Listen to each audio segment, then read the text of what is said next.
Currently we're under a 2006 Toyota Prius. Now we're just gonna make an assumption about this, and that's all. It is, an assumption. So it came in, they say the engine makes noise.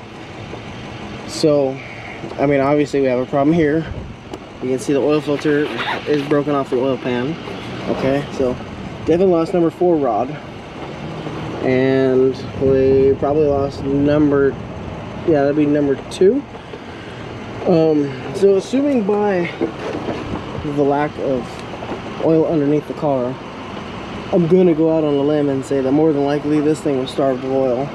Okay, and again, that's just an assumption. We pulled the dipstick. The dipstick, there is absolutely nothing on, which again, when this happens, that's to be expected. There's not gonna be nothing on the dipstick, more likely, because when this happens, it's gonna spray all the oil out. But I'd imagine this would happen while you're driving, and with it being a Prius, the engine would generally be running while you're driving. And I'd imagine I'd see it if there was a lot of oil in here, it'd be all over the bottom of the car. But we don't see that, so it doesn't matter. They're not, nothing, we didn't do an oil change on it or nothing, but I'm just assuming here. I'm just kind of making assumptions, and you know, just because there's a lack of oil under here, I'm assuming that they ran it out of oil. That's all. But irregardless, it needs an engine, so you know, we can convert it to a 2-cylinder if we unhook that rod right there and just make it run on 1 and 3, and JB weld everything back up and call it a day. But yeah, I thought it was pretty cool to share that.